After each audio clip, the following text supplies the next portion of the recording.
Rumah itu berdiri di sebuah jalan yang tenang. Paginya selalu dimulai dengan cara yang sama. Andira akan duduk di meja makan yang terbuat dari kayu solid. Di depannya ada sebuah tablet yang menampilkan grafik dan angka. Ia bekerja sebagai seorang perencana keuangan, sebuah profesi yang menuntut ketelitian dan logika. Jari-jarinya bergerak lincah di atas layar, menganalisis pasar, sementara aroma kopi hitam yang baru diseduh mengisi udara. Di seberangnya, Baskara, suaminya, akan duduk dengan buku sketsa dan pensil. Ia pemilik sebuah bisnis penyelenggara acara. Kepalanya penuh dengan ide-ide besar dan konsep-konsep kreatif. Mereka adalah dua dunia yang berbeda, logika dan seni. Namun selama hampir 5 tahun, dunia mereka menyatu dengan harmonis. Pagi itu, Baskara tampak lebih bersemangat dari biasanya. Ia menggeser buku sketsanya ke samping.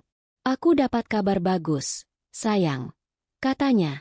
Suaranya terdengar antusias. Andira mengangkat pandangannya dari tablet.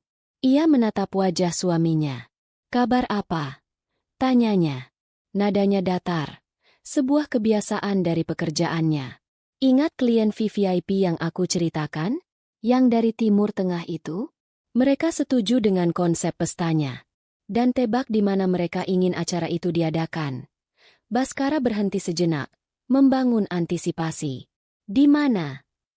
"Kapadokia, Turki," jawab Baskara. Senyumnya merekah. "Ini proyek terbesar yang pernah aku tangani. Bayarannya akan sangat besar. Cukup untuk melunasi sisa cicilan rumah dan modal tambahan untuk ekspansi bisnisku." Andira meletakkan tabletnya. Ini memang berita besar. Bisnis Baskara adalah sesuatu yang mereka bangun bersama. Sebagian besar modal awalnya berasal dari tabungan dan investasi Andira. Ia selalu mendukung impian suaminya. "Itu berita yang sangat bagus. Bas, kapan acaranya?" "Acaranya sendiri masih 3 bulan lagi. Tapi mereka mau aku segera terbang ke sana. Untuk survei lokasi, bertemu dengan vendor lokal, memastikan semuanya sempurna. Mereka tidak mau ada kesalahan sedikit pun. Aku mungkin harus berangkat akhir pekan ini," jelas Baskara. Andira terdiam sejenak. Akhir pekan ini. Itu berarti rencana mereka untuk merayakan ulang tahun pernikahan yang kelima harus ditunda. Mereka sudah berencana untuk pergi ke Jepang. Sebuah perjalanan yang sudah lama Andira impikan. Ia sudah menyusun rencana perjalanannya.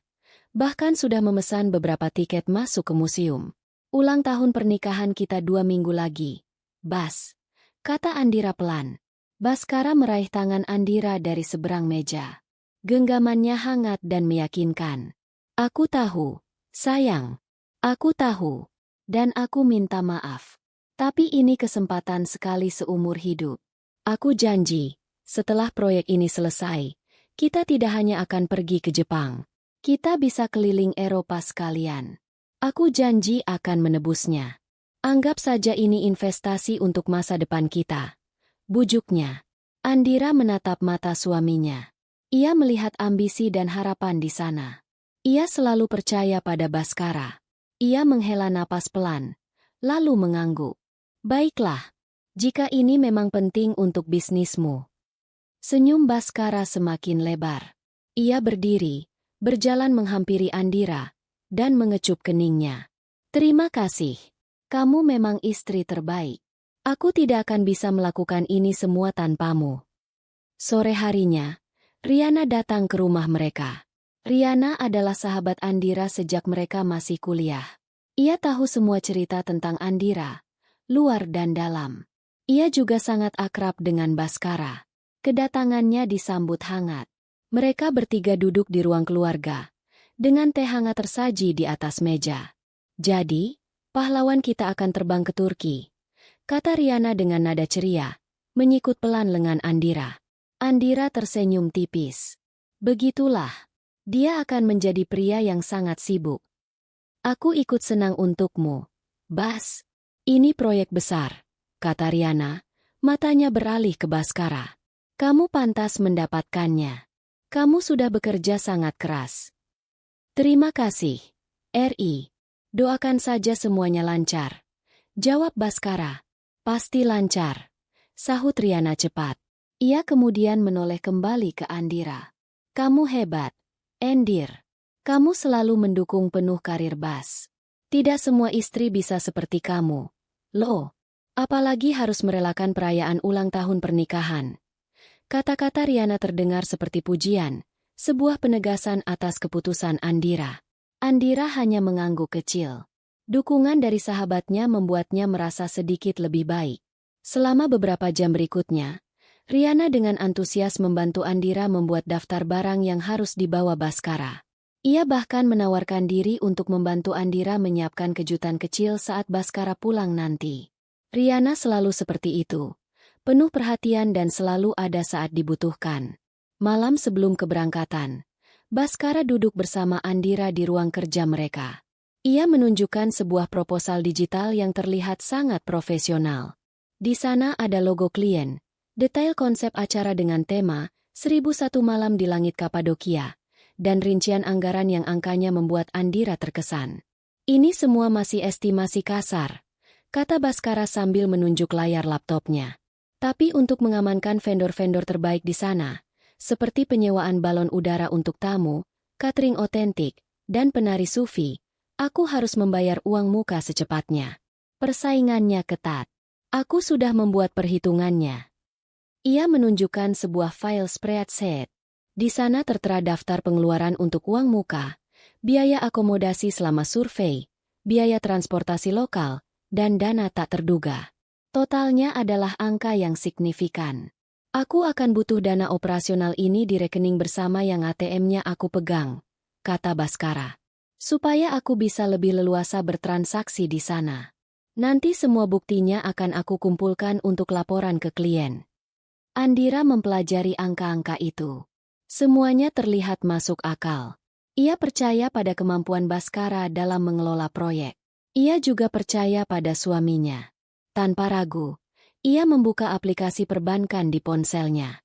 Ia melihat saldo di rekening pribadinya, lalu melihat saldo di rekening bersama mereka. Ia memindahkan sejumlah besar uang, sesuai dengan total yang diajukan Baskara, ke rekening bersama. Notifikasi transfer berhasil muncul di layarnya.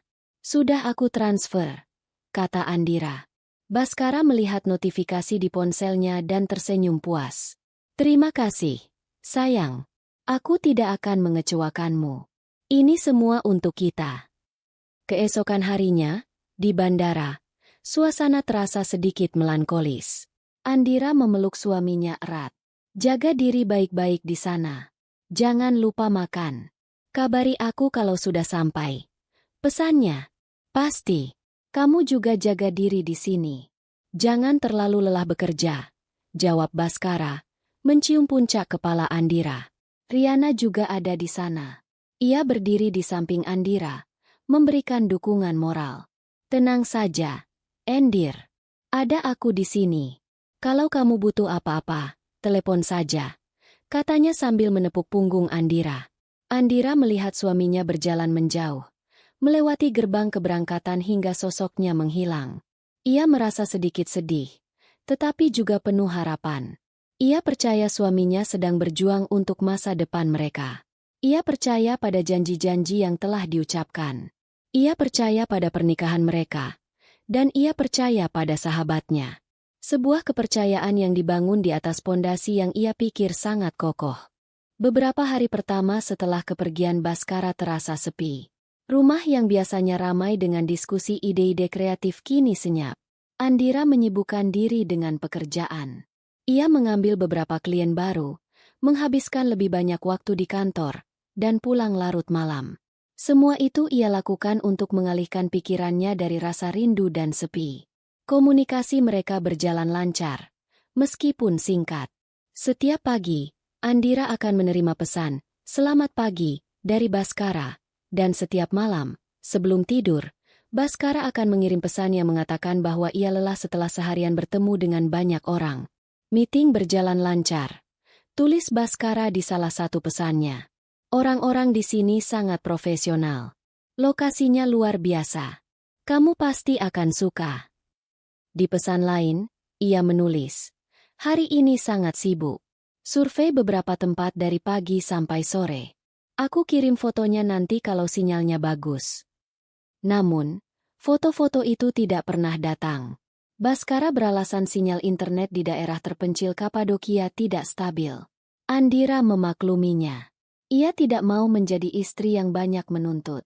Ia percaya suaminya sedang fokus bekerja. Riana juga sering menelepon atau mengirim pesan, menanyakan kabarnya. Bagaimana, Endir? Kamu tidak apa-apa sendirian? Tanya Riana di telepon. Aku baik-baik saja. RI. Hanya sibuk dengan pekerjaan. Jawab Andira. Syukurlah. Bas ada kabar? Kasihan dia pasti lelah sekali di sana bekerja sendirian. Kata Riana. Suaranya terdengar penuh simpati. Simpati yang palsu. Hari itu adalah hari keempat sejak Baskara pergi. Andira memutuskan untuk pulang lebih awal dari kantor. Ia merasa tubuhnya butuh istirahat. Setelah membersihkan diri dan makan malam seadanya, ia duduk di sofa ruang keluarga. Televisi menyala tanpa suara, hanya menampilkan gambar-gambar yang bergerak. Ia merasa sedikit bosan. Tangannya meraih ponsel yang tergeletak di atas meja. Ia membuka aplikasi Instagram, sebuah kebiasaan untuk mengisi waktu luang. Jemarinya mulai menggulir layar. Ia melihat foto-foto teman-temannya. Ada yang memposting foto anak mereka di hari pertama sekolah. Ada yang memamerkan masakan baru yang mereka coba. Ada juga yang sedang berlibur di Bali. Semua tampak normal.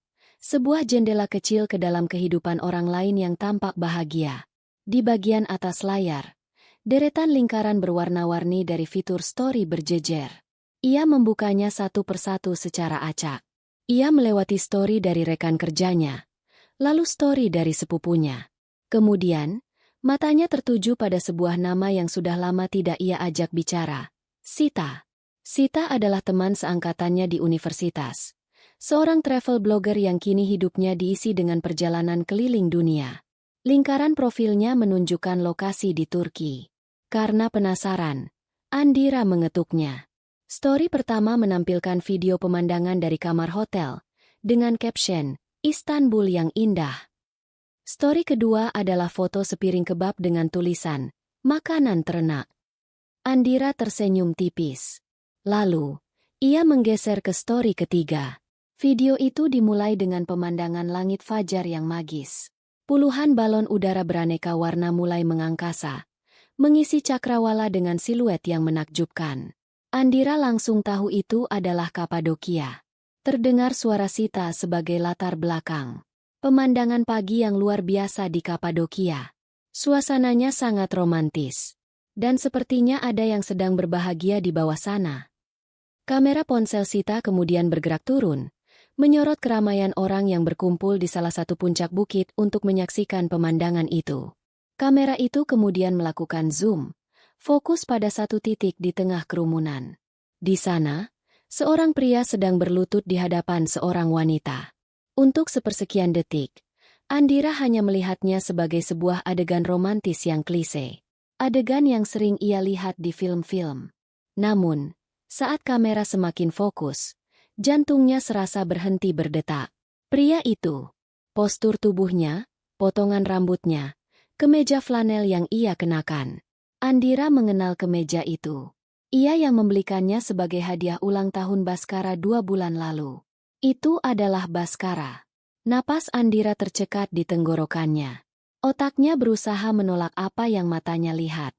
Itu tidak mungkin. Itu pasti hanya orang yang sangat mirip. Baskara ada di sana untuk bekerja, untuk bertemu klien, bukan untuk melakukan hal ini. Lalu, wanita itu berbalik. Ia mengulurkan tangannya untuk menerima cincin yang disodorkan. Wajahnya basah oleh air mata kebahagiaan. Saat itulah dunia Andira runtuh. Wanita itu adalah Riana. Sahabatnya. Orang yang beberapa hari lalu duduk di sofa ini, menepuk punggungnya, dan berjanji akan menemaninya. Ponsel itu terlepas dari genggaman Andira. Jatuh ke lantai keramik dengan suara yang memekakan di tengah keheningan rumah. Tapi Andira tidak mendengarnya. Telinganya berdenging. Ruangan di sekelilingnya terasa berputar. Rasa dingin yang tajam menjalar dari ujung kaki hingga ke kepalanya. Ia tidak bisa bernapas. Dadanya terasa sesak, Seolah ada beban berat yang tak terlihat menindihnya. Ia menatap kosong ke arah televisi yang masih menyala tanpa suara. Pikirannya kacau. Ia mencoba mencari penjelasan lain. Mungkin ini video lama. Mungkin ini sebuah lelucon. Mungkin matanya salah lihat. Tangannya yang gemetar meraih kembali ponselnya dari lantai. Layarnya sedikit retak di sudut. Ia tidak peduli. Ia membuka kembali Instagram. Mencari profil Sita. Ia memutar ulang video itu. Kali. 2 kali. 5 kali. Ia mengambil tangkapan layar. Ia memperbesar gambar itu hingga pecah. Tidak ada keraguan. Itu adalah Baskara. Jam tangan yang melingkar di pergelangan tangannya adalah hadiah ulang tahun pernikahan mereka yang ketiga. Dan itu adalah Riana. Kalung dengan liontin huruf R yang menggantung di lehernya adalah hadiah dari Andira saat Riana berulang tahun.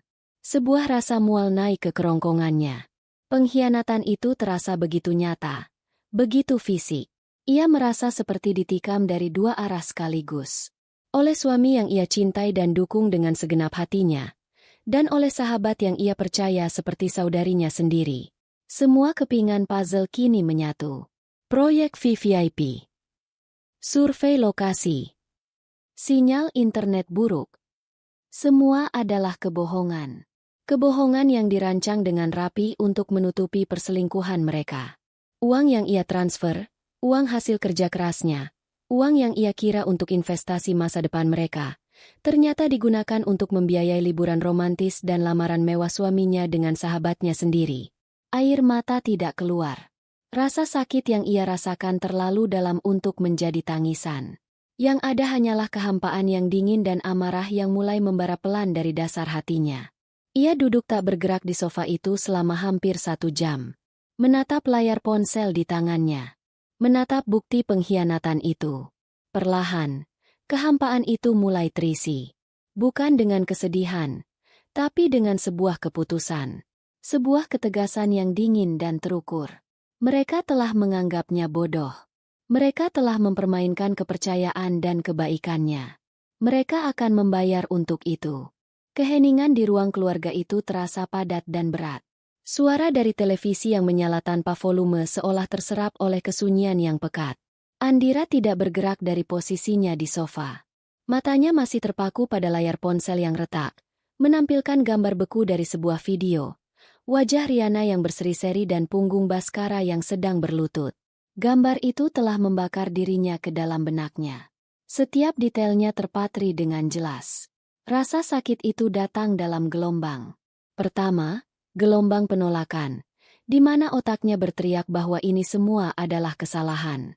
Kedua, gelombang kesedihan yang menusuk, sebuah duka cita atas kematian pernikahannya dan persahabatannya. Namun, gelombang ketiga yang datang adalah yang terkuat.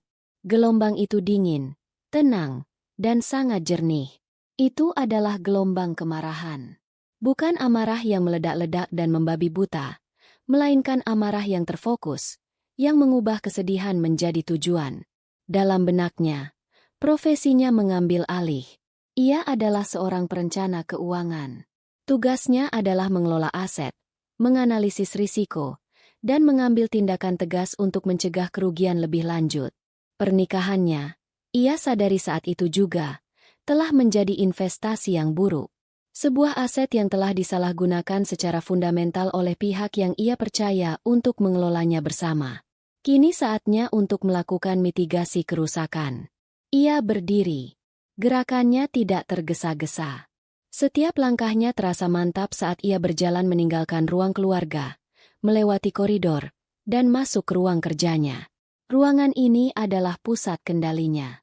Di sini, ia mengatur keuangan klien, membuat proyeksi investasi, dan yang terpenting, mengelola keuangan keluarganya sendiri. Dindingnya dipenuhi rak buku berisi literatur ekonomi dan keuangan. Mejanya rapi, hanya ada laptop, sebuah monitor tambahan, dan tempat pulpen. Ini adalah dunianya.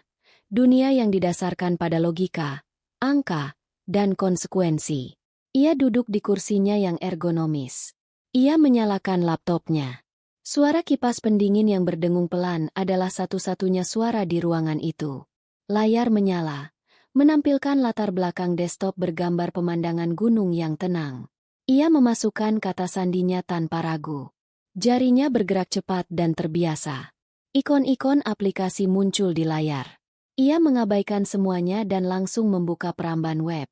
Tujuannya hanya satu, situs internet banking. Ia memasukkan nama pengguna dan kata sandinya untuk rekening bersama mereka. Sebuah kode otentikasi dikirimkan ke ponselnya. Ia mengambil ponsel itu, melihat angka-angka yang tertera, lalu memasukkannya ke dalam kolom yang tersedia. Halaman utama rekening itu terbuka. Saldo yang tersisa masih cukup besar. Di bawahnya, tertera riwayat transaksi. Matanya menelusuri daftar itu baris per baris. Ia menahan napasnya, memaksa dirinya untuk melihat setiap detailnya dengan objektivitas seorang auditor. Transaksi pertama yang menarik perhatiannya terjadi 5 hari yang lalu. Pembelian tiket pesawat, Turkish Airlines. Deskripsinya jelas. Kelas bisnis, 2 penumpang. Napasnya tertahan. Baskara bilang ia pergi sendiri. Kebohongan pertama, tercatat secara digital. Ia mengklik detail transaksi itu, melihat nomor penerbangan dan nama penumpang. Baskara Putra dan Riana Adelia. Nama lengkap mereka tercetak jelas. Tidak ada lagi ruang untuk keraguan. Ia menggulir ke bawah. Ada penarikan tunai dalam jumlah besar di sebuah ATM di Bandara Istanbul. Untuk apa uang tunai sebanyak itu? Ia hanya bisa menduga-duga. Lalu, transaksi berikutnya membuat perutnya mual. Sebuah pendebetan dari toko perhiasan ternama di Istanbul. Jumlahnya sangat besar, cukup untuk membayar uang muka sebuah mobil kecil. Inilah harga cincin yang sekarang melingkar di jari sahabatnya. Harga pengkhianatannya. Uang itu berasal dari bonus akhir tahunnya, yang ia masukkan ke rekening bersama dengan niat untuk merenovasi dapur mereka. Daftar itu berlanjut. Tagihan dari sebuah hotel butik mewah di Kapadokia. Ia mengenali namanya. Baskara pernah menunjukkannya padanya beberapa waktu lalu. Mengatakan itu adalah hotel impian untuk liburan romantis. Ternyata ia mewujudkan impian itu, tapi dengan wanita lain. Ia dengan cepat membuka tab baru di perambannya, mencari nama hotel itu. Gambar-gambar suite bulan madu muncul, lengkap dengan balkon pribadi yang menghadap ke lembah tempat balon udara terbang. Ia membayangkan mereka di sana, merayakan cinta terlarang mereka menggunakan uangnya. Ada juga tagihan dari beberapa restoran mahal, toko pakaian desainer, dan penyewaan mobil pribadi. Ini bukan perjalanan bisnis. Ini adalah liburan mewah yang dirancang dengan cermat, yang setiap sennya didanai oleh keringat dan kepercayaannya. Kemarahannya kini telah mencapai titik didih, namun tetap terkendali dalam keheningan yang mematikan. Ia selesai menganalisis. Data sudah terkumpul. Kesimpulan sudah jelas. Sekarang waktunya untuk bertindak. Langkah pertama, mengamankan sisa aset. Ia membuka menu transfer dana. Ia memilih rekening bersama sebagai rekening sumber dan rekening pribadinya sebagai rekening tujuan. Di kolom jumlah, ia tidak mengetik angka. Ia hanya menekan tombol, transfer semua saldo. Angka yang tersisa secara otomatis terisi. Ia memeriksa ulang nomor rekening, lalu menekan tombol, lanjut. Halaman konfirmasi muncul. Ia menekan, konfirmasi transfer. Sekali lagi, sebuah kode otentikasi dikirim ke ponselnya. Ia memasukkannya. Dalam hitungan detik, sebuah notifikasi muncul. Transfer berhasil. Ia kembali ke halaman utama rekening bersama. Saldonya kini menunjukkan angka 0 besar. 0 rupiah. Langkah kedua, memutus semua akses. Baskara mungkin tidak bisa menarik uang tunai lagi, tapi ia masih memegang kartu kredit yang terhubung dengan rekening itu, yang tagihannya akan dibayarkan secara otomatis. Andira tidak akan membiarkannya. Ia masuk ke menu pengaturan kartu. Di sana, ada gambar virtual dari kartu debit dan kartu kredit yang dipegang Baskara. Di samping setiap kartu, ada beberapa pilihan. Ia mengabaikan opsi, blokir sementara. Ia langsung memilih opsi, laporkan kartu hilang dicuri. Ini adalah opsi yang paling drastis, yang akan menonaktifkan kartu secara permanen dan membutuhkan proses yang rumit untuk mengaktifkannya kembali. Sebuah jendela peringatan muncul di layar. Apakah Anda yakin ingin memblokir kartu ini secara permanen? Semua transaksi akan ditolak. Di bawahnya ada 2 tombol. Ya, dan tidak. Andira menggerakkan kursornya dan mengklik. Ya, tanpa sedikit pun keraguan. Ia melakukannya untuk kartu debit. Lalu ia mengulang proses yang sama untuk kartu kredit. Dalam waktu kurang dari 5 menit, semua jembatan finansial yang menghubungkannya dengan Baskara telah ia bakar habis. Langkah ketiga, pesan terakhir. Ia sudah selesai dengan angka dan sistem perbankan. Kini saatnya untuk komunikasi. Ia mengambil ponselnya, membuka aplikasi pesan. Ia tidak membuka riwayat percakapan mereka yang penuh dengan kata-kata cinta dan janji palsu. Ia langsung mengetik pesan baru ke nomor Baskara. Pesannya singkat, tajam, dan tidak menyisakan ruang untuk interpretasi. Selamat atas pertunanganmu. Nikmati sisa liburan MU. Ia sengaja menggunakan tanda kutip pada kata liburan. Sebuah penekanan halus bahwa ia tahu segalanya. Ia membaca ulang pesan itu sekali. Terasa pas. Ia menekan tombol kirim. Centang 2 abu-abu muncul seketika, menandakan pesan terkirim. Tindakan terakhir adalah yang paling final. Ia membuka kontak Baskara di ponselnya. Ia menekan tombol, blokir kontak. Sebuah konfirmasi muncul. Anda tidak akan lagi menerima panggilan atau pesan dari kontak ini. Ia menekannya. Lalu ia membuka WhatsApp, melakukan hal yang sama. Ia membuka Instagram, memblokir akun Baskara dan juga akun Riana. Ia memutuskan semua jalur komunikasi digital. Tidak akan ada telepon yang memohon-mohon. Tidak akan ada pesan yang penuh penjelasan palsu. Baginya, mereka sudah tidak ada lagi. Ia menutup laptopnya. Ia berdiri dan berjalan ke dapur. Tangannya meraih sebuah gelas dan mengisinya dengan air dingin dari dispenser. Ia meminumnya dalam sekali teguk. Air dingin itu terasa menenangkan di tenggorokannya yang kering. Ia meletakkan gelas itu di wastafel. Rumah itu masih sunyi. Tidak ada yang berubah secara fisik. Tetapi Andira tahu, ia baru saja meruntuhkan seluruh fondasi hidupnya dan mulai membangun yang baru di atas puing-puingnya. Ia tidak merasa sedih. Ia tidak merasa menang. Ia hanya merasa kosong. Sebuah kekosongan yang bersih. Siap untuk diisi kembali dengan hidupnya sendiri. Badai akan datang untuk Baskara dan Riana. Dan badai itu adalah dirinya. Udara malam di Istanbul terasa sejuk dan membawa aroma laut dari Selat Bosporus. Dari meja mereka di sebuah restoran atap yang mewah, Baskara dan Riana bisa melihat gemerlap lampu kota yang membentang seperti permadani bintang. Jembatan Bosporus bercahaya, menghubungkan benua Eropa dan Asia. Suasana itu sempurna, sebuah klimaks dari perjalanan impian mereka. Riana tidak henti-hentinya memandangi cincin berlian yang terpasang di jari manisnya. Cahayanya berkilauan setiap kali ia menggerakkan tangannya. Aku masih tidak percaya ini nyata. Bas, bisiknya, matanya berbinar. Lamaran di Kapadokia, di bawah ratusan balon udara. Sekarang makan malam di sini. Ini seperti dongeng. Baskara tersenyum. Senyum seorang pria yang merasa telah menaklukkan dunia. Aku sudah bilang, kan? Bersamaku, hidupmu akan seperti ini. Ini baru permulaan. Ia meraih gelas anggurnya, mengangkatnya. Untuk kita. Untuk masa depan kita yang baru. Mereka bersulang.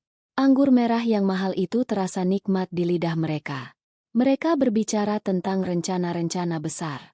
Membeli rumah baru di kawasan elit, jauh dari rumahnya dengan Andira.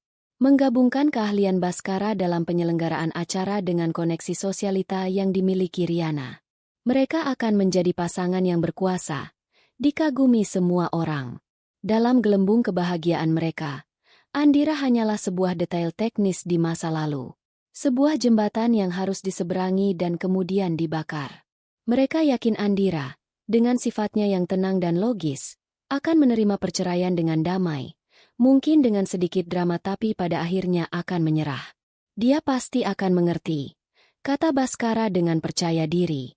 Hubungan kami sudah lama hambar. Ini yang terbaik untuk semua. Riana mengangguk setuju, sambil menyuapkan sepotong kecil baklava ke mulutnya. Dia terlalu sibuk dengan angka-angkanya. Dia tidak akan pernah bisa memahamimu seperti aku. Mereka tertawa, merasa benar dan dibenarkan. Mereka menikmati hidangan penutup mereka dengan santai, memesan 1 botol anggur lagi. Mereka tidak peduli dengan harganya. Ini adalah perayaan mereka. Setelah 2 jam yang terasa seperti beberapa menit, Baskara memberi isyarat kepada pelayan untuk meminta tagihan. Seorang pelayan datang dengan sebuah map kulit yang elegan. Baskara membukanya, melihat total tagihan yang cukup besar, lalu tersenyum santai. Ia mengeluarkan kartu kredit utamanya dari dompet, kartu berwarna hitam yang selalu ia banggakan, dan menyerahkannya kepada pelayan. Ini, katanya dengan gaya seorang pria sukses. Pelayan itu mengangguk dan pergi. Baskara kembali berbincang dengan Riana. Beberapa menit kemudian, pelayan itu kembali ke meja mereka. Ekspresinya sedikit canggung. "Maaf, Tuan. Sepertinya ada masalah dengan kartunya. Transaksinya ditolak." Senyum di wajah Baskara memudar. Ia mengerutkan kening. "Ditolak? Tidak mungkin. Coba lagi. Mungkin mesinnya atau sinyalnya bermasalah." "Baik, Tuan. Saya akan coba lagi," kata pelayan itu, lalu kembali ke kasir. Riana menatap Baskara. Senyumnya juga hilang. "Kenapa ditolak?" "Tenang saja. Ini sering terjadi di luar negeri. Hanya masalah teknis," jawab Baskara. Meskipun sebersih rasa cemas mulai muncul. Pelayan itu kembali lagi. Kali ini dengan wajah yang lebih serius. "Maaf sekali, Tuan. Tetap ditolak. Sistemnya menyatakan, jangan dihormati." Wajah Baskara mulai memerah karena malu. Beberapa tamu di meja sekitar mulai melirik ke arah mereka.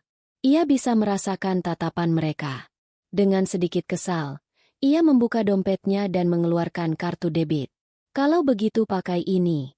Ini pasti bisa." Pelayan itu mengambil kartu kedua dan pergi. Keheningan di meja mereka terasa tegang. Riana mulai mengetuk-ngetukkan jarinya di atas meja, sebuah tanda kegelisahan. Beberapa menit yang terasa seperti selamanya berlalu. Manajer restoran kini ikut datang bersama pelayan itu. "Selamat malam, Tuan," sapa manajer itu dengan sopan namun tegas.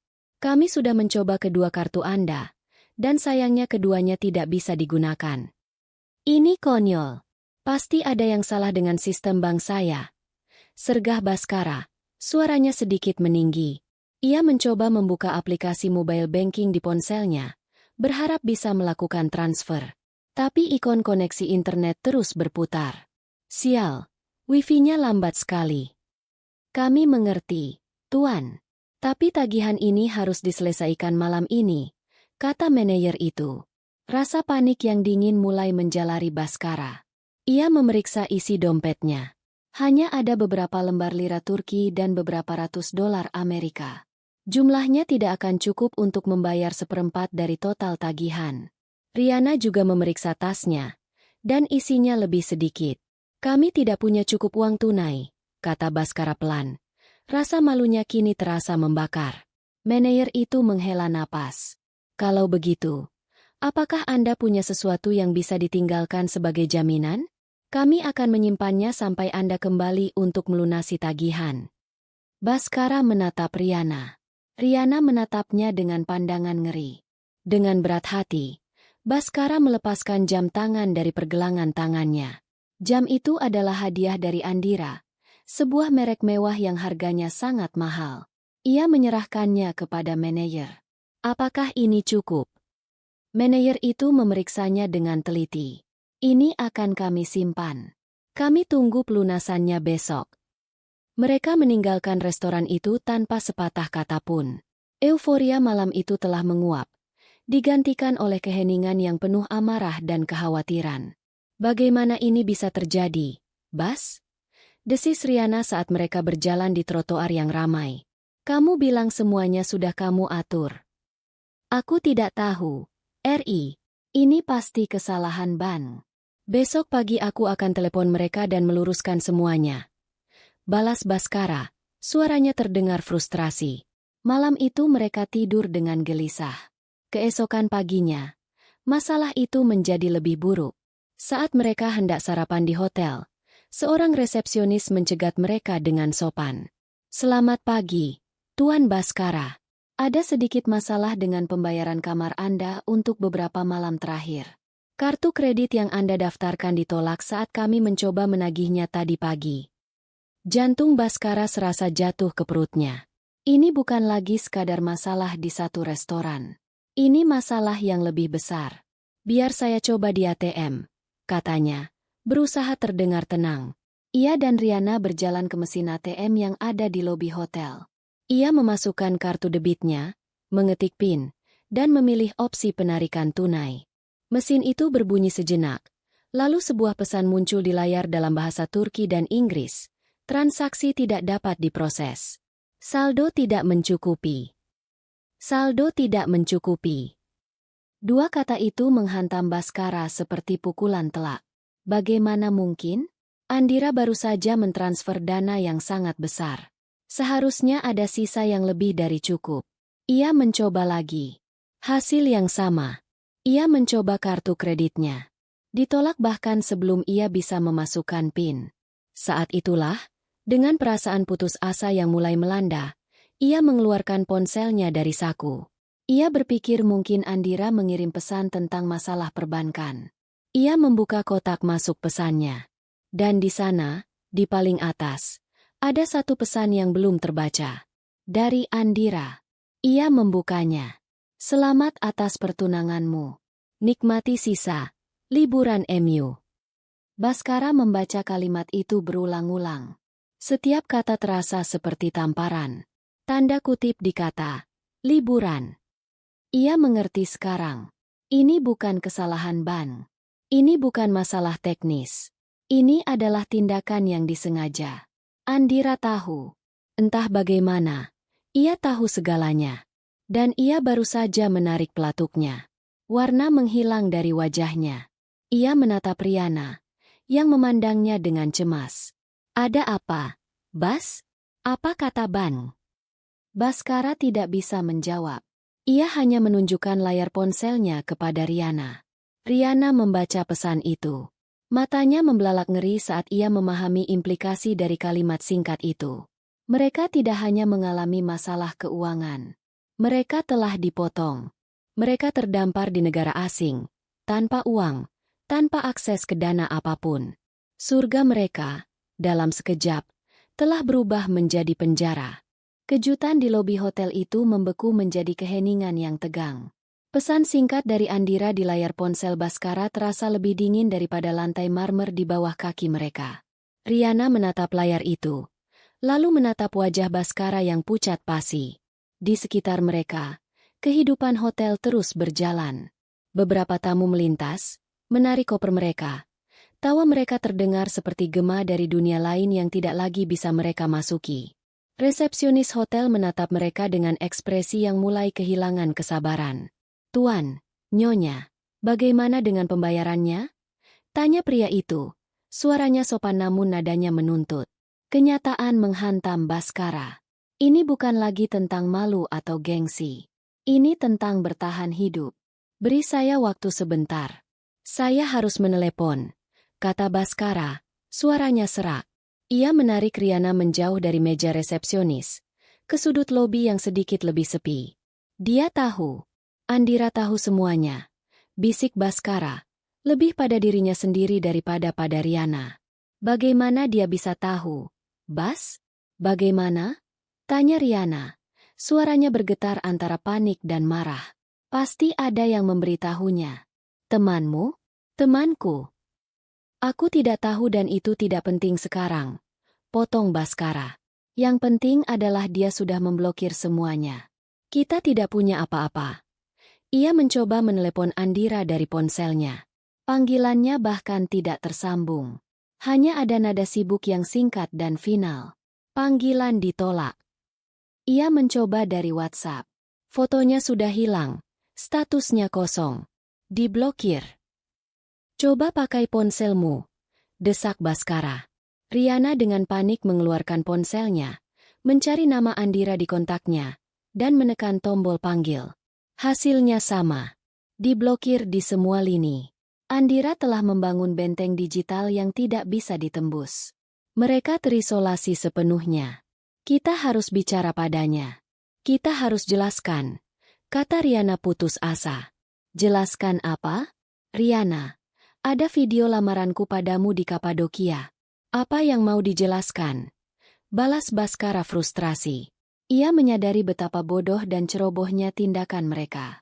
Mereka terlalu mabuk oleh cinta dan kebebasan hingga lupa bahwa di era digital, tidak ada rahasia yang benar-benar aman. Ia berjalan kembali ke meja resepsionis, menelan harga dirinya. Maaf, boleh saya pinjam telepon hotel untuk satu panggilan internasional darurat? Saya akan bayar biayanya nanti. Saya janji. Resepsionis itu menatapnya dengan curiga, namun setelah ragu sejenak, ia mengangguk dan menunjuk ke sebuah telepon di sudut mejanya. Hanya satu panggilan singkat. Baskara menekan nomor Andira dengan tangan gemetar. Ia harus menebak nomor rumah karena nomor ponselnya sudah terhapus dari ingatannya, tergantikan oleh penyimpanan digital yang kini mengkhianatinya. Setelah beberapa kali salah sambung, akhirnya ia berhasil. Nada sambung terdengar di seberang lautan.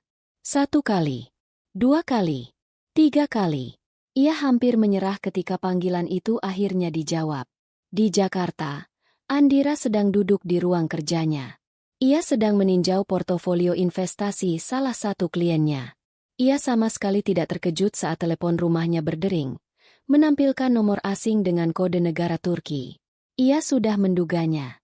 Ia membiarkannya berdering beberapa kali, menikmati jeda kekuasaan itu, sebelum akhirnya mengangkat gagang telepon dan menekankan tombol pengeras suara. Halo, katanya. Suaranya tenang dan netral. Di Istanbul, Baskara merasa lega luar biasa mendengar suara itu. Andira. Syukurlah kamu angkat.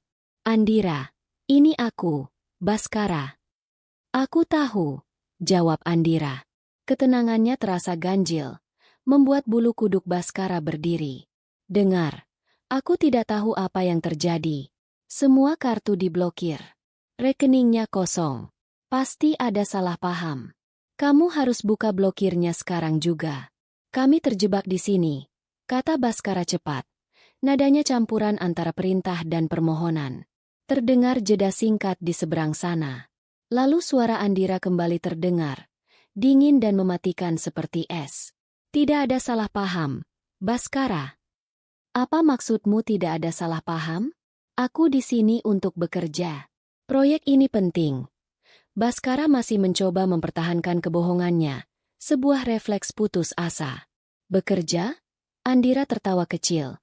Tapi suara tawa itu tidak mengandung kegembiraan sama sekali. Itu adalah suara yang penuh dengan cemoohan. Apakah nama pekerjaan barumu adalah Riana Adelia? Apakah deskripsi pekerjaanmu adalah membelikannya cincin berlian seharga ratusan juta rupiah di Istanbul? Baskara terdiam. Darah serasa surut dari wajahnya. Andira tahu detailnya. Apakah survei lokasi MU meliputi menginap di suite bulan madu di Kapadokia? Tagihannya cukup besar. Kau tahu. Aku harap pemandangannya sepadan dengan harganya. Lanjut Andira. Setiap kata diucapkannya dengan artikulasi yang pelan dan jelas, seperti seorang jaksa yang membacakan dakwaan. Dan makan malam perayaan di restoran atap dengan pemandangan Bosporus. Aku juga sudah lihat tagihannya. Semuanya tercatat dengan sangat rapi di laporan transaksi. Baskara. Semuanya dibayar dengan uangku. Kebohongan Baskara hancur berkeping-keping. Ia tidak bisa berkata apa-apa. Yang bisa ia lakukan hanyalah menatap Riana dengan pandangan ngeri. Melihat Baskara yang membeku, Riana merebut gagang telepon darinya. Andira, ini aku. Riana, dengarkan aku dulu. Ini tidak seperti yang kamu pikirkan. Aku tidak bicara denganmu, jawab Andira. Nadanya menjadi lebih dingin, jika itu mungkin. Dan aku tidak memikirkan apa-apa. Aku melihat fakta. Aku melihat bukti. Letakkan teleponnya atau aku tutup sekarang juga. Riana terkesiap, seolah ditampar. Ia menyerahkan kembali telepon itu kepada Baskara dengan tangan gemetar. Nada bicara Baskara kini berubah total. Tidak ada lagi kemarahan atau kebingungan. Yang tersisa hanyalah keputusasaan murni. Andira, kumohon. Aku minta maaf. Aku tahu aku salah. Aku sangat salah. Tapi tolong jangan lakukan ini pada kami. Kami tidak punya uang sepeser pun. Kami tidak bisa pulang. Itu bukan masalahku lagi, jawab Andira. Setidaknya kirimkan kami uang untuk tiket pulang. Hanya untuk tiket pulang. Setelah itu, aku akan tanda tangani surat cerai. Aku akan berikan apapun yang kamu mau. Aku janji. Tapi kami harus pulang dari sini. Mohon Baskara, suaranya pecah. Tidak, kata Andira. Satu kata itu diucapkan dengan ketegasan yang mutlak, tanpa ruang untuk negosiasi. Dengar, Baskara, kamu adalah seorang event organizer yang hebat. Kamu pandai membuat konsep. Anggap saja ini proyek terbarumu. Konsepnya, survival. Lokasinya, Turki. Pesertanya, kamu dan kekasihmu. Dan dananya, 0. Sekarang, tunjukkan seberapa kreatif dirimu. Andira, jangan. Kalian yang memilih untuk memulai perjalanan ini bersama-sama. Jadi, silahkan nikmati setiap detiknya bersama-sama. Kalian yang membangun surga kalian di sana. Jadi jangan salahkan aku jika surga itu kini runtuh. Selamat menikmati buah dari perbuatan kalian. Sebelum Baskara sempat menjawab, ia mendengar bunyi, klik, yang final. Panggilan itu telah diputus. Ia menurunkan gagang telepon ke tempatnya dengan gerakan lambat. Harapan terakhirnya telah padam. Resepsionis hotel menatapnya dengan tatapan yang tidak lagi bersahabat. Di sampingnya, Riana mulai terisak pelan. Dia tidak mau membantu, bisik Baskara. Lalu bagaimana sekarang? Isak Riana. Kenyataan situasi mereka yang sebenarnya kini menimpa mereka dengan kekuatan penuh. Mereka terdampar di negara asing, tanpa uang, tanpa teman, tanpa jalan pulang. Mereka benar-benar sendirian. Rasa takut itu dengan cepat berubah menjadi amarah yang saling menyalahkan. Ini semua salahmu, desis Riana. Air matanya kini adalah air mata kemarahan. Ide gilamu untuk melamar dengan cara berlebihan. Kalau saja kamu tidak pamer, mungkin tidak akan ada yang merekam dan Andira tidak akan pernah tahu. Salahku? Balas Baskara, suaranya naik. Kamu yang tidak sabaran. Kamu yang terus mendesakku untuk meresmikan hubungan kita. Kamu yang memilih cincin paling mahal di toko itu. Kamu menikmati semua kemewahan ini, kan? Sekarang setelah semuanya berantakan, kamu menyalahkanku. Pertengkaran mereka semakin keras, menarik perhatian semua orang di lobi. Manajer hotel akhirnya datang menghampiri mereka. Kali ini didampingi oleh 2 petugas keamanan. Tuan, Nyonya, kesabaran kami sudah habis. Jika Anda tidak bisa membayar, Anda harus meninggalkan hotel ini sekarang juga. Pertengkaran mereka berhenti seketika, digantikan oleh rasa ngeri yang sama. Mereka saling pandang, dan untuk pertama kalinya, cinta dan gairah yang pernah mereka rasakan telah lenyap sama sekali, digantikan oleh kebencian dan penyesalan. Dongeng mereka telah berakhir. Mimpi buruk mereka baru saja dimulai. Pintu kaca hotel yang berat itu tertutup di belakang mereka dengan suara mendesis yang terasa final. Baskara dan Riana berdiri termangu di trotoar yang sibuk, sementara hiruk-pikuk kota Istanbul seolah menelan mereka hidup-hidup. Beberapa menit yang lalu, mereka adalah tamu di Hotel Bintang 5. Sekarang, mereka adalah gelandangan. Proses pengusiran mereka berlangsung cepat dan brutal. Setelah pertengkaran mereka di lobi, manajer hotel tidak memberi mereka kesempatan lagi. Mereka diantar ke kamar oleh petugas keamanan untuk mengambil barang-barang pribadi yang paling penting, seperti paspor dan ponsel.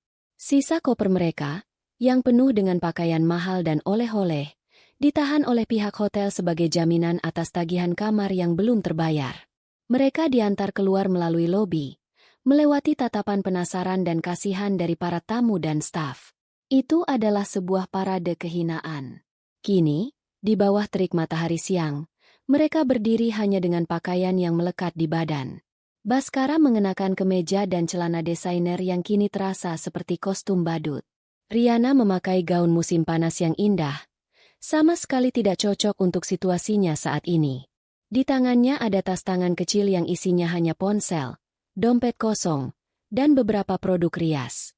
Mereka tidak punya apa-apa lagi. "Apa yang kita lakukan sekarang?" tanya Riana. Suaranya nyaris tak terdengar di tengah kebisingan lalu lintas. Matanya kosong, menatap lalu lalang tram yang lewat. Baskara tidak menjawab. Otaknya berputar, mencoba mencari jalan keluar. Tetapi yang ia temukan hanyalah jalan buntu. Ia merasa pusing. Rasa lapar mulai terasa di perutnya. Mereka belum sarapan. "Kita butuh uang. Sekarang juga," kata Baskara akhirnya. Suaranya serak. Matanya memindai sekeliling, seolah berharap menemukan uang tergeletak di jalan. Kemudian, matanya tertuju pada tangan Riana. Pada kilau berlian di jari manisnya. Riana mengikuti arah pandangannya dan langsung memeluk tangannya ke dada secara protektif. "Id, jangan berpikir begitu. Tidak akan. Kita tidak punya pilihan, Riana," kata Baskara. Rasa putus asa membuatnya menjadi kejam. "Cincin itu tidak bisa dimakan. Cincin itu tidak akan memberi kita tempat tinggal malam ini. Itu hanya seonggok batu dan logam." "Ini cincin lamaran kita," pekik Riana. Air mata menggenang di pelupuk matanya. "Ini simbol janji kita." "Janji apa?" "Janji untuk mati kelaparan di jalanan Istanbul," balas Baskara sinis. Ia mendekat, suaranya melembut, mencoba taktik lain. "Dengar, kita jual cincin ini. Kita dapat uang. Kita cari penginapan murah. Kita makan. Lalu kita pikirkan cara untuk pulang. Setelah kita kembali ke Jakarta, aku janji, aku akan membelikanmu yang lebih bagus lagi." Riana menangis terseduh-seduh, tetapi ia tahu Baskara benar. Ia tidak punya pilihan. Dengan tangan gemetar, diiringi isak tangis yang pilu, ia menarik cincin itu dari jarinya. Rasanya seperti mencabut sebagian dari jiwanya. Cincin itu terasa dingin dan berat di telapak tangannya. Simbol cinta mereka kini telah menjadi tiket bertahan hidup. Mencari tempat untuk menjual perhiasan menjadi tantangan pertama mereka. Mereka tidak tahu harus pergi kemana. Bahasa menjadi penghalang besar. Mereka mencoba bertanya kepada beberapa orang di jalan dengan menggunakan bahasa Inggris yang terbata-bata dan gerakan tangan, tetapi kebanyakan hanya menggelengkan kepala atau mengabaikan mereka. Penampilan mereka yang mewah namun tampak putus asa membuat orang-orang curiga. Setelah hampir 1 jam berjalan tanpa tujuan di bawah matahari yang menyengat, mereka akhirnya menemukan sebuah jalan kecil yang dipenuhi toko-toko emas. Mereka masuk ke salah satu toko yang terlihat paling sederhana. Di dalamnya, seorang pria tua berkumis tebal menatap mereka dari balik meja pajangan yang penuh dengan perhiasan berkilauan. Baskara meletakkan cincin itu di atas meja. Pria itu mengambilnya, memeriksanya dengan kaca pembesar, menimbangnya, lalu mengetik beberapa angka di kalkulator. Ia kemudian menyebutkan sebuah angka dalam lira Turki. Baskara dengan cepat menghitungnya di kepalanya. Jumlah yang ditawarkan sangat rendah. Mungkin tidak sampai 1/4 dari harga belinya. "Tidak bisa. Ini berlian asli. Sertifikatnya ada di koper kami di hotel," protes Baskara. Pria itu hanya mengangkat bahu. Ia menunjuk ke pintu, seolah berkata, "Ambil atau tinggalkan." Ia tahu mereka putus asa. Desperation has a smell, dan ia bisa menciumnya dari jarak 1 mil. Setelah berdebat singkat dan sia-sia, mereka akhirnya menerima tawaran itu. Uang tunai itu terasa aneh di tangan mereka. Di satu sisi, itu adalah penyelamat. Di sisi lain, itu adalah bukti nyata dari seberapa jauh mereka telah jatuh. Uang itu tidak akan bertahan lama. Prioritas pertama adalah mencari tempat menginap. Mereka tidak bisa lagi tinggal di hotel mewah. Mereka harus mencari penginapan termurah yang bisa mereka temukan. Mereka bertanya-tanya lagi. Kali ini mencari hostel atau pansion. Akhirnya, seseorang menunjuk mereka ke sebuah gang sempit di daerah yang lebih kumuh. Hostel itu adalah kebalikan dari semua kemewahan yang mereka nikmati selama seminggu terakhir. Baunya apek, dindingnya mengelupas, dan resepsionisnya adalah seorang pria muda yang tampak bosan. Mereka menyewa 2 tempat tidur di sebuah kamar asrama berisi 8 tempat tidur, dipisahkan oleh tirai tipis. Mereka akan berbagi kamar dengan orang-orang asing dari seluruh dunia. Privasi adalah sebuah kemewahan yang tidak lagi mereka miliki. Kamar itu pengap dan kecil. Ranjang besinya berderit setiap kali mereka bergerak. Kamar mandinya ada di lorong dan kebersihannya sangat meragukan. Riana duduk di tepi ranjang bawahnya, menutupi wajahnya dengan kedua tangan. Ini adalah titik terendahnya. Aku tidak bisa tinggal di sini, isaknya. Kita bisa dan kita akan tinggal di sini, jawab Baskara dengan dingin, meletakkan tas kecil mereka di loker yang sudah berkarat. Ini lebih baik daripada tidur di jalan. Uang dari hasil penjualan cincin itu mereka gunakan dengan sangat hati-hati. Makanan mereka kini adalah simit, roti berbentuk cincin yang dijual di gerobak pinggir jalan, dan air mineral botolan. Kemewahan seperti kopi di kafe atau makan di restoran kini hanya tinggal kenangan. Setiap lira yang mereka keluarkan diperhitungkan. Hari-hari mereka diisi dengan kekosongan. Mereka tidak punya tujuan. Mereka tidak bisa mengunjungi tempat-tempat wisata karena tidak punya uang. Mereka menghabiskan sebagian besar waktu mereka duduk di taman umum atau berjalan tanpa arah, hanya untuk membunuh waktu. Kebosanan dan keputusasaan menjadi teman setia mereka. Dan mereka terus bertengkar. Stres akibat situasi mereka menggerogoti sisa-sisa hubungan mereka. Mereka menyalahkan satu sama lain atas segalanya. Kalau saja kamu tidak sebodoh itu memamerkan semuanya di media sosial, kata Baskara di suatu sore saat mereka duduk di bangku taman. Oh, jadi sekarang ini salahku? Siapa yang merencanakan semua ini? Siapa yang mencuri uang istrinya untuk berselingkuh? Balas Riana tajam. Aku tidak mencuri. Itu juga uangku. Uangmu? Modal bisnismu itu dari siapa? Bas? Kamu tidak akan punya apa-apa tanpa Andira. Seru Riana. Menyebut nama Andira adalah sebuah tabu, tetapi sekarang semua batasan telah hilang. Jangan sebut nama dia, bentak Baskara. Setidaknya dia pintar dan punya pendirian. Tidak sepertimu, yang hanya bisa mengeluh dan menangis. Kata-kata itu menyakiti Riana lebih dari apapun. Ia menatap Baskara dengan kebencian murni. Pria yang beberapa hari lalu berlutut di hadapannya, menjanjikan dunia, kini menghinanya di bangku taman yang kotor. Cinta mereka, yang mereka kira begitu besar dan istimewa, ternyata sangat rapuh. Cinta itu hanya bisa tumbuh subur di hotel mewah dan restoran mahal. Di tengah kemiskinan dan kesulitan, cinta itu layu dan mati, meninggalkan duri-duri kebencian. Penampilan mereka pun mulai berubah. Pakaian desainer mereka menjadi kotor dan lecek karena tidak pernah dicuci. Mereka tidak mandi setiap hari untuk menghemat tenaga. Rambut Baskara menjadi acak-acakan, dan riasan Riana yang selalu sempurna kini telah luntur, menampakkan wajah yang lelah dan pucat. Mereka tidak lagi terlihat seperti turis kaya. Mereka terlihat seperti orang tersesat. Pasangan romantis yang terbang tinggi di langit Kapadokia kini telah jatuh dan terhempas keras di jalanan Istanbul yang tak kenal ampun. Dan mereka tahu, ini barulah awal dari penderitaan mereka. Sementara Baskara dan Riana memulai perjalanan mereka menuju titik terendah di sisi lain dunia, Andira justru memulai harinya dengan sebuah keteraturan yang baru. Di hari pertama setelah ia memutuskan semua hubungan, ia bangun bahkan sebelum alarmnya berbunyi. Tidak ada lagi perasaan hampa saat melihat sisi kosong di sebelahnya di tempat tidur. Yang ada hanyalah ruang. Ruang untuk bernapas. Ruang untuk bergerak. Ruang untuk menjadi dirinya sendiri. Ia tidak berlama-lama di kamar. Ia mengenakan pakaian olahraganya dan berlari pagi di sekitar kompleks perumahannya. Setiap langkah yang menghentak aspal terasa seperti sebuah penegasan. Ia berlari lebih kencang dari biasanya, membiarkan keringat membasahi tubuhnya, membersihkan sisa-sisa racun dari sistemnya. Ini bukan lari dari masalah. Ini adalah lari menuju kekuatan baru. Kembali ke rumah, ia membuat sarapan yang sehat untuk dirinya sendiri. Smoothie hijau dan roti gandum panggang. Ia memakannya di meja makan yang terasa lengang namun damai. Keheningan tidak lagi terasa canggung. Keheningan kini adalah sekutunya, memberinya ruang untuk berpikir jernih. Rumah itu, yang pernah menjadi saksi bisu kebohongan, kini akan ia sulap menjadi benteng pertahanannya. Tindakan pertamanya adalah tindakan profesional.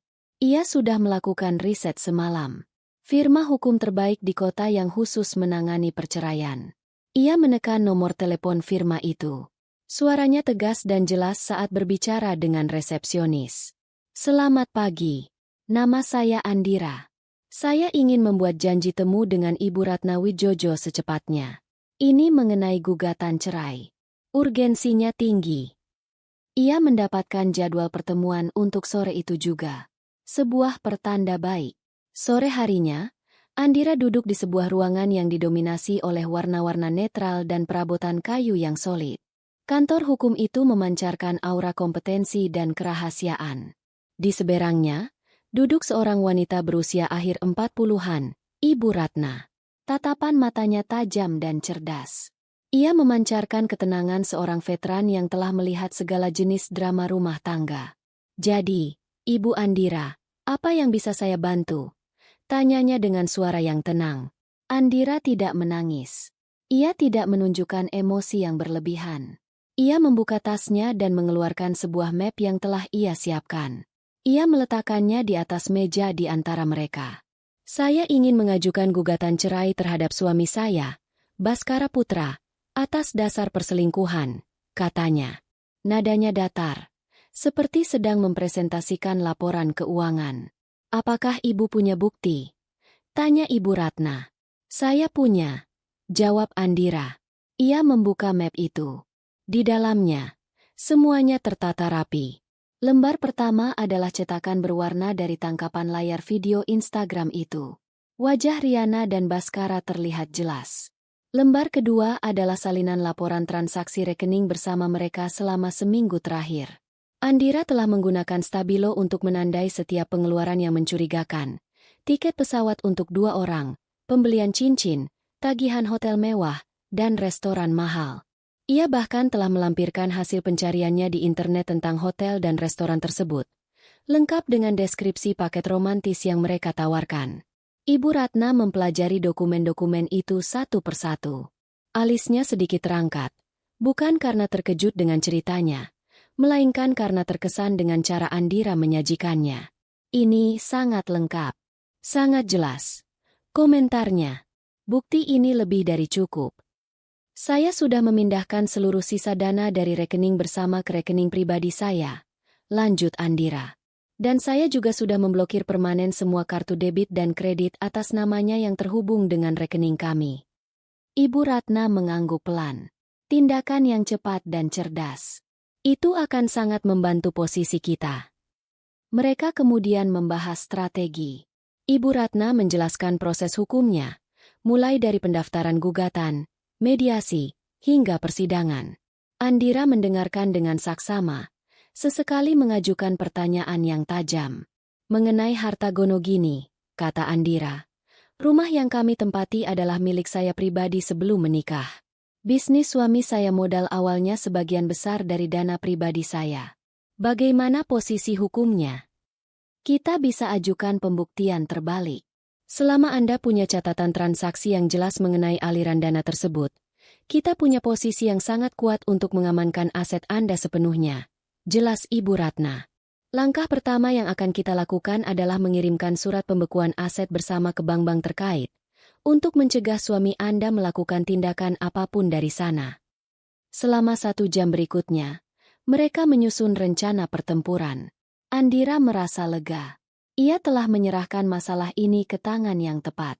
Ia tidak sendirian. Ia punya ahli di sisinya. Saat meninggalkan kantor hukum itu, ia merasa beban di pundaknya sedikit terangkat. Langkah selanjutnya adalah mengamankan benteng fisiknya, rumahnya. Begitu tiba di rumah, ia langsung mencari nomor telepon tukang kunci. 1 jam kemudian, seorang pria datang dengan kotak peralatannya. Andira berdiri di teras, mendengarkan suara mesin bor yang melengking saat membongkar silinder kunci yang lama. Suara itu seperti musik di telinganya. Itu adalah suara masa lalu yang sedang disingkirkan.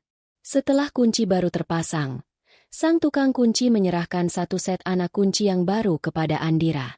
Rasanya berbeda. Lebih kokoh. Lebih aman. Ini adalah kuncinya. Untuk rumahnya. Malam itu, ia melakukan pekerjaan yang lebih sulit. Ia masuk ke dalam kamar tidur mereka. Kamarnya. Ia membuka lemari pakaian yang besar itu. Setengahnya berisi pakaian Baskara. Kemeja-kemeja yang pernah ia setrika. Jas yang ia bantu pilihkan. Ia menarik napas dalam-dalam, menekan gelombang emosi yang mencoba naik. Lalu, dengan gerakan metodis, ia mulai mengeluarkan semuanya. Satu persatu, ia melipatnya dan memasukkannya ke dalam kotak kardus besar yang sudah ia siapkan. Ia mengosongkan laci meja di sisi tempat tidur Baskara. Mengeluarkan buku-buku, jam tangan, dan barang-barang pribadi lainnya. Ia pergi ke kamar mandi, mengumpulkan peralatan mandi milik Baskara. Semua dimasukkan ke dalam kotak. Ia bekerja tanpa henti selama beberapa jam. Terakhir, ia melepaskan semua foto mereka berdua dari bingkainya. Ia tidak merobeknya. Ia hanya menumpuknya dan memasukkannya ke dalam kotak terakhir. Setelah selesai, ada 5 kotak kardus besar yang berjejer rapi di sudut kamar. Ia menyeretnya satu persatu ke garasi. Ruangan itu kini terasa lebih luas. Lebih ringan. Jejak Baskara secara fisik telah ia hapus dari hidupnya sehari-hari. Keesokan harinya adalah tugas yang paling berat secara emosional. Memberitahu keluarga. Ia pergi ke rumah orang tuanya terlebih dahulu. Ia duduk bersama ayah dan ibunya di ruang keluarga mereka yang hangat. Dengan tenang, ia menceritakan semuanya. Dari awal hingga akhir. Ia menunjukkan bukti yang sama yang ia tunjukkan kepada pengacaranya. Reaksi mereka adalah campuran dari keterkejutan, kemarahan, dan kesedihan yang mendalam untuk putri mereka. Namun, di atas segalanya, mereka menunjukkan dukungan yang tak tergoyahkan. Ibunya memeluknya erat, sementara ayahnya berkata dengan suara serak, "Kamu melakukan hal yang benar, Nak. Kami bangga padamu." Sorenya, ia melakukan panggilan telepon yang lebih sulit. Ia menelepon orang tua Baskara dan meminta waktu untuk bertemu. Mereka menyambutnya dengan hangat, sama sekali tidak menyadari badai yang akan datang. Andira datang ke rumah mereka sendirian. Ia duduk bersama mereka, disuguhi teh dan kue, sama seperti ratusan kali sebelumnya. Lalu, dengan rasa hormat namun tanpa keraguan, ia menyampaikan beritanya. "Om, Tante, maaf saya datang dengan kabar yang tidak baik." Ia meletakkan salinan bukti-bukti itu di atas meja. "Baskara telah mengkhianati pernikahan kami. Saya datang ke sini bukan untuk meminta pendapat, tapi untuk memberitahu bahwa saya telah memulai proses perceraian." Kedua orang tua Baskara menatap bukti-bukti itu dengan wajah tidak percaya. Ibu Baskara mulai menangis dalam diam. Ayah Baskara, seorang pria yang biasanya tegar, wajahnya memerah karena amarah dan rasa malu yang luar biasa. Mereka tidak mencoba membela putra mereka. Buktinya terlalu telak. Kami tidak tahu harus berkata apa. Andira, kata ayah Baskara dengan suara berat. Anak itu telah mempermalukan nama keluarga. Kami minta maaf atas perbuatannya. Om dan Tante tidak perlu minta maaf. Ini bukan salah kalian, kata Andira dengan lembut namun tegas. Saya hanya ingin kalian tahu dari saya secara langsung. Saat Andira meninggalkan rumah itu, ia tahu ia telah memutus jalur dukungan terakhir Baskara. Ia telah mengisolasinya. Ia telah membangun bentengnya, lapis demi lapis. Benteng hukum, benteng fisik, dan benteng keluarga. Kini, ia berdiri di tengah-tengah benteng itu, sendirian, tetapi tidak lagi rapuh. Ia siap menghadapi apapun yang akan datang. Ia telah mengambil kembali kendali atas hidup dan masa depannya. Waktu di jalanan berjalan berbeda. Satu hari terasa seperti seminggu. Seminggu terasa seperti setahun. Bagi Baskara dan Riana, waktu telah menjadi musuh mereka. Sudah lebih dari seminggu sejak mereka diusir dari hotel. Uang hasil penjualan cincin Riana telah habis beberapa hari yang lalu, terkuras untuk membayar hostel kumuh dan makanan murah. Kini, Mereka benar-benar tidak punya apa-apa. Mereka telah dikeluarkan dari hostel pagi itu. Tidak bisa membayar untuk malam berikutnya berarti tidak ada tempat tidur. Malam sebelumnya, mereka terpaksa tidur di sebuah taman umum, di bangku yang dingin dan keras. Riana tidak tidur sama sekali. Ia terlalu takut. Baskara hanya bisa memejamkan mata selama beberapa jam, terbangun oleh setiap suara asing. Rasa lapar kini menjadi sensasi yang konstan, menggerogoti perut mereka tanpa henti. Mereka bertahan hidup dari belas kasihan orang asing, sesekali mendapatkan sepotong roti atau beberapa koin kecil. Penampilan mereka kini sangat kontras dengan turis-turis yang mereka temui. Pakaian mereka kotor dan bau, rambut mereka lepek dan tidak terurus. Riana, yang dulu tidak akan pernah keluar rumah tanpa riasan sempurna, kini memiliki lingkaran hitam di bawah matanya dan wajah yang kuyu. Baskara, pria karismatik yang selalu tampil rapi, kini berjalan dengan bahu membungkuk dan tatapan mata yang kosong. Keputusasaan adalah racun yang perlahan-lahan membunuh jiwa mereka. Itu juga membunuh sisa-sisa hubungan mereka. Mereka tidak lagi bertengkar dengan energi seperti sebelumnya. Pertengkaran mereka kini lebih seperti geraman lelah dari dua hewan yang terluka dan terpojok. Sore itu, saat mereka duduk di tepi sebuah air mancur di alun-alun yang ramai, pertengkaran terakhir itu meledak. Bukan pertengkaran yang keras, melainkan yang pahit dan mematikan.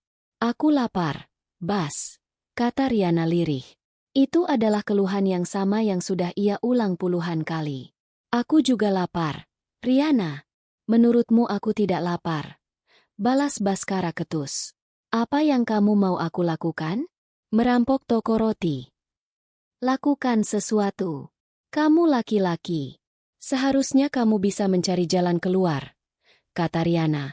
Suaranya mengandung racun kekecewaan. Kata-kata itu menyentak Baskara.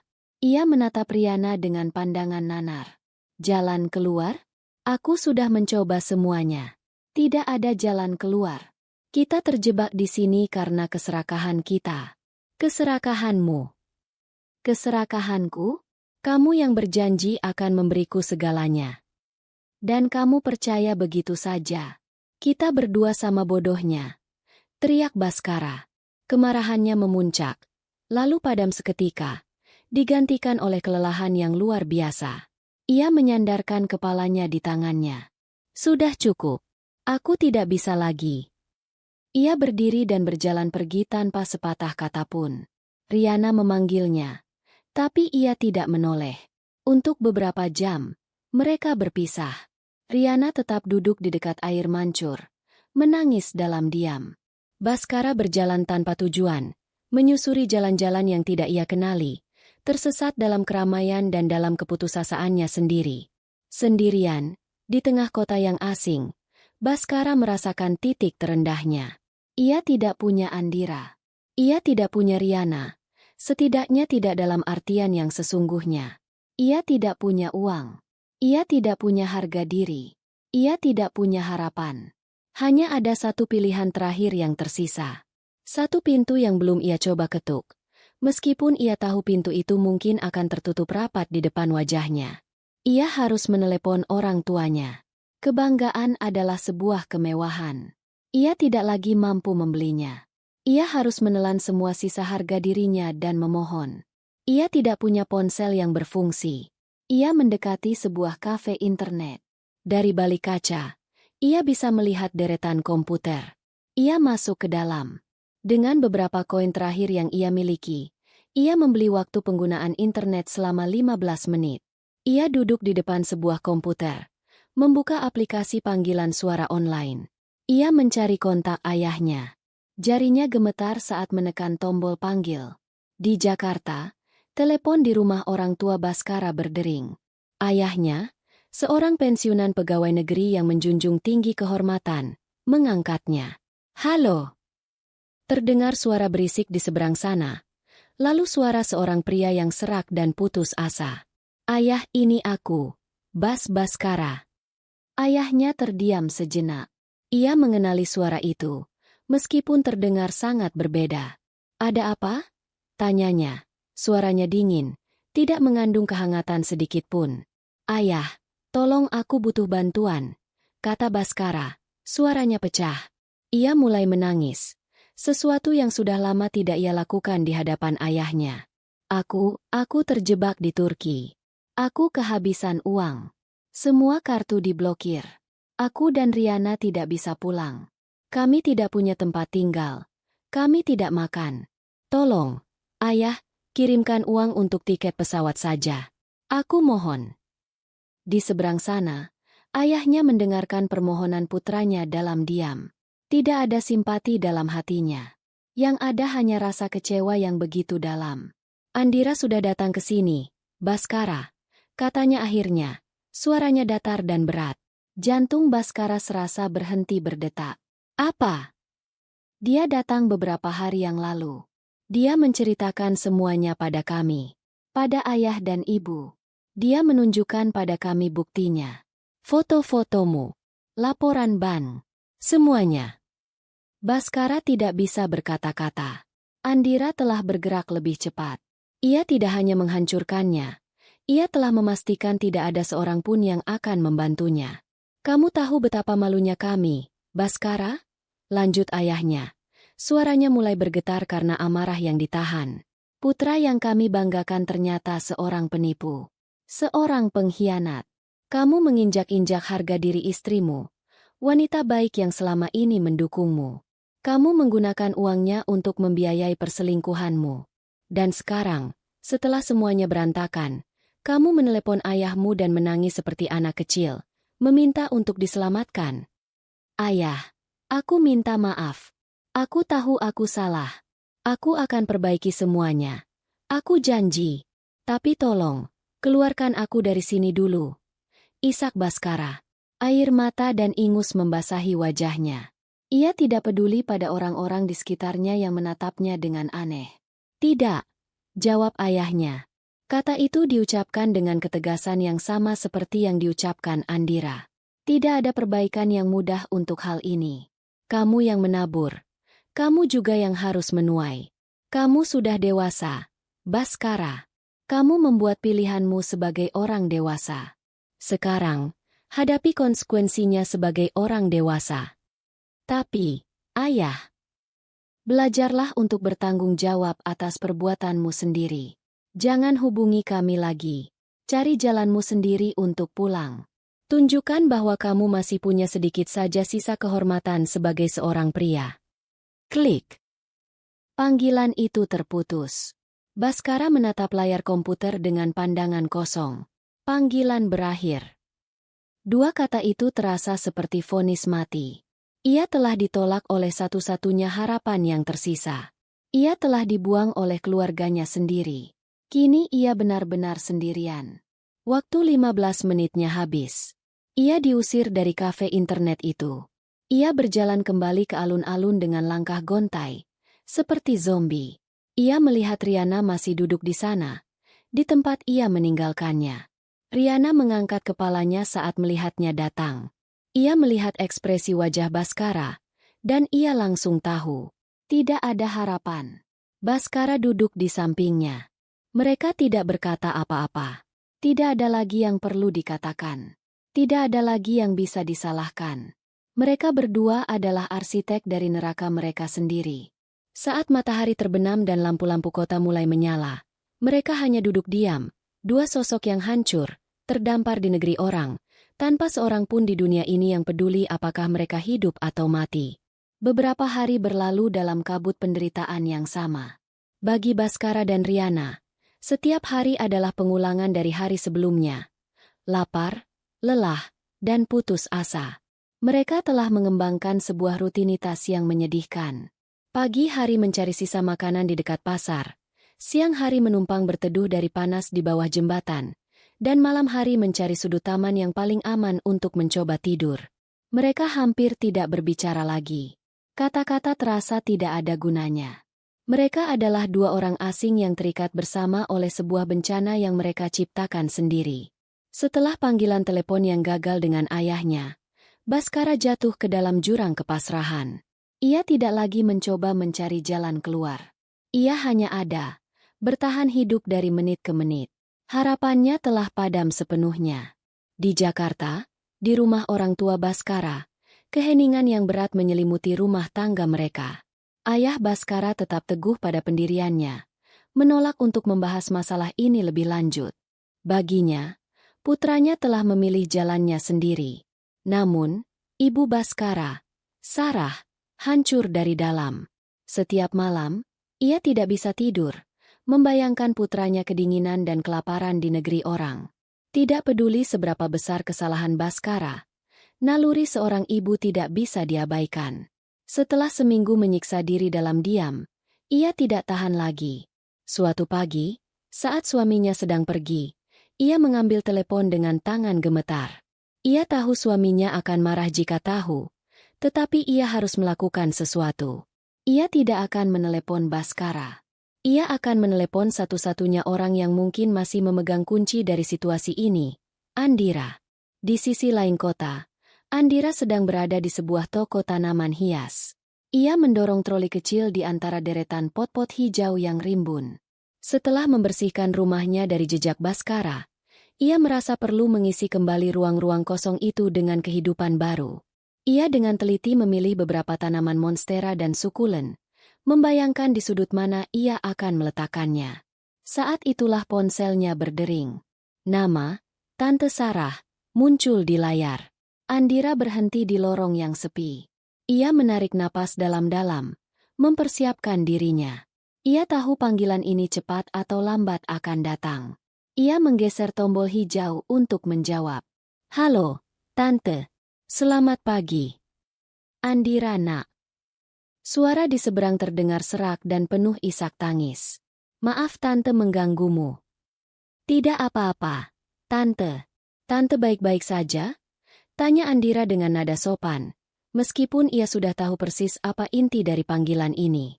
Tante tidak baik-baik saja, nak. Isak Sarah. Baskara, dia menelepon beberapa hari yang lalu. Dia terdengar sangat hancur. Dia bilang dia tidak punya apa-apa di sana. Dia dan perempuan itu, mereka hidup di jalanan. Ia tidak sanggup menyebut nama Riana. Andira diam, membiarkan ibu mertuanya mengeluarkan semua kesedihannya. Tante tahu apa yang dia lakukan padamu itu sangat jahat. Andira, tidak termaafkan. Tante dan Om sangat malu dan marah. Tapi, dia tetap anak Tante. Satu-satunya putra kami. Tante tidak bisa tidur. Nak, membayangkan dia kelaparan. Membayangkan dia kedinginan. Tangisnya semakin menjadi-jadi. Tante mohon padamu, Andira. Tante tidak akan memintamu mengiriminya uang. Tante tidak akan memintamu memaafkannya. Tante hanya minta izin. Izinkan kami, orang tuanya, untuk mengirimkan uang agar dia bisa pulang. Izinkan kami membawanya pulang dari sana. Setelah itu, kami janji dia tidak akan mengganggumu lagi. Permohonan itu tulus, sebuah jeritan hati seorang ibu. Seorang Andira yang lama mungkin akan luluh. Seorang Andira yang lama mungkin akan merasa kasihan dan mengalah. Tetapi Andira yang sekarang berbeda. Ia telah belajar pelajaran yang sangat mahal tentang konsekuensi. Ia menunggu sampai isak tangis di seberang telepon sedikit mereda. Kemudian, ia berbicara dengan suara yang lembut, namun sangat tegas. Tante, saya mengerti sekali perasaan Tante. Sebagai seorang ibu, tentu Tante sangat khawatir. Ia sengaja memulai dengan empati, untuk menunjukkan bahwa keputusannya tidak didasarkan pada kebencian. Tapi, mohon Tante mengerti posisi saya juga. Lanjutnya, ini bukan lagi hanya sekadar masalah perselingkuhan atau kehabisan uang untuk tiket pulang.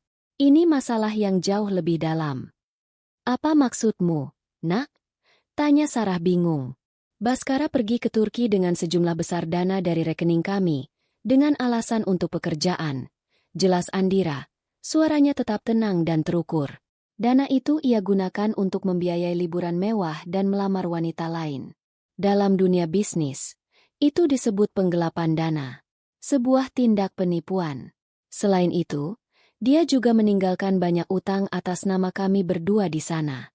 Tagihan hotel, tagihan restoran yang dijamin dengan barang pribadi. Jika kita hanya mengirimkan uang untuk tiket, utang-utang itu akan tetap ada, dan pada akhirnya, Saya yang harus menanggungnya karena secara hukum kami masih suami istri. Andira berhenti sejenak, membiarkan fakta-fakta itu meresap. Ia mengubah masalah ini dari drama emosional menjadi masalah hukum dan finansial yang logis. Tapi yang lebih penting dari itu adalah soal tanggung jawab.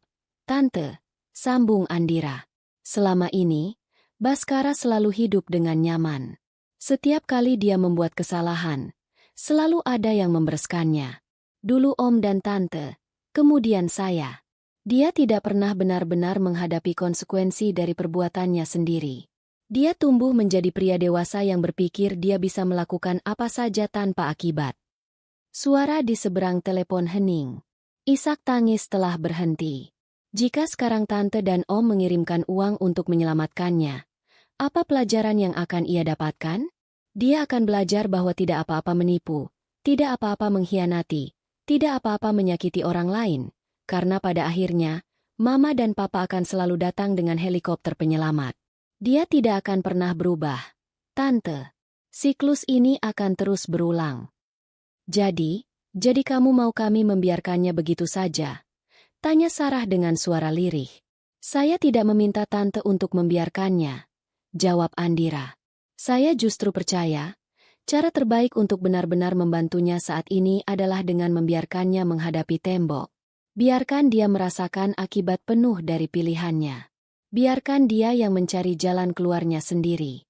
Mungkin dia harus pergi ke kedutaan. Mungkin dia harus bekerja serabutan di sana. Saya tidak tahu. Tapi biarkan dia berjuang. Biarkan dia belajar untuk pertama kalinya dalam hidupnya apa artinya bertanggung jawab. Itu satu-satunya cara agar dia bisa pulang bukan hanya sebagai seorang pria yang gagal, tapi sebagai seorang pria yang mungkin telah belajar sesuatu. Tentu saja. Pada akhirnya keputusan ada di tangan Tante dan Om. Kalian adalah orang tuanya. Tambah Andira. Tapi jika Tante bertanya pada saya, inilah satu-satunya bantuan sejati yang bisa kita berikan padanya saat ini. Bantuan untuk tumbuh dewasa. Keheningan panjang menyusul di seberang sana. Andira bisa mendengar tarikan napas yang berat. Saat Sarah akhirnya berbicara, suaranya terdengar sangat lelah, tetapi juga mengandung secercah pemahaman. Kamu benar, Andira. Kamu benar. Selama ini kami terlalu memanjakannya. Kami ikut andil dalam membentuknya menjadi pria seperti sekarang. Ada nada penyesalan yang dalam di suaranya. Kamu jauh lebih bijaksana daripada kami dalam menghadapi ini. Maafkan kami, Nak. Maafkan kami telah merepotkanmu. Dan maafkan kami, karena telah membesarkan putra yang begitu dalam menyakitimu. Saya sudah memaafkan, Tante, kata Andira tulus. Sekarang saya hanya ingin melanjutkan hidup saya. Panggilan itu berakhir beberapa saat kemudian. Andira memasukkan kembali ponselnya ke dalam tas. Ia menatap tanaman monstera di hadapannya. Daunnya yang hijau lebar dan penuh lubang, seolah menunjukkan bahwa keindahan bisa tetap ada bahkan dengan ketidaksempurnaan. Ia merasa telah melewati ujian terakhir. Ia tidak hanya menutup pintu bagi Baskara, ia juga telah menutup pintu bagi masa lalunya, dengan cara yang dewasa dan penuh martabat. Ia meletakkan pot tanaman itu ke dalam trolinya dan mendorongnya menuju kasir. Ia siap untuk pulang dan memulai pertumbuhannya yang baru. 1 bulan berlalu dengan cepat. Musim berganti dengan halus, membawa angin yang berbeda. Bagi Andira, bulan itu adalah periode transformasi yang hening namun signifikan. Ia tidak lagi menghitung hari sejak pengkhianatan itu terungkap. Ia mulai menghitung hari berdasarkan pencapaian-pencapaian kecil dalam hidup barunya. Rumah Andira kini terasa berbeda. Aroma kopi di pagi hari kini seringkali ditemani oleh aroma tanah basah dari tanaman-tanaman barunya. Ia telah menata ulang ruang kerjanya, memindahkan mejanya agar menghadap ke jendela yang mengarah ke taman kecil di belakang rumah. Ia menemukan bahwa bekerja sambil melihat hijaunya dedaunan membuatnya lebih fokus dan damai. Proses gugatan cerainya berjalan lancar. Dengan bukti yang begitu kuat dan Baskara yang tidak bisa dihubungi untuk mediasi, pengacara Andira memprediksi putusan akan keluar dengan cepat dan sepenuhnya menguntungkan pihaknya. Karirnya justru menanjak. Terbebas dari beban emosional dan kecemasan akan bisnis suaminya, energinya kini tercurah sepenuhnya pada pekerjaannya. Ia berhasil mendapatkan seorang klien korporat besar, sebuah pencapaian yang sudah lama ia incar. Presentasinya dipuji karena ketajaman analisis dan strateginya yang inovatif. Rekan-rekannya melihat perubahan dalam dirinya. Andira yang dulu selalu terlihat sedikit menahan diri, kini lebih percaya diri dan vokal dalam rapat. Ia juga mulai membangun kembali kehidupan sosialnya. Ia menghubungi teman-teman lama, mengatur makan malam, dan bahkan bergabung dengan sebuah klub buku. Ia tertawa lebih sering. Tawa yang lepas dan tulus. Ia menyadari betapa selama ini ia telah menyusutkan dirinya agar sesuai dengan dunia Baskara yang penuh drama dan ketidakpastian.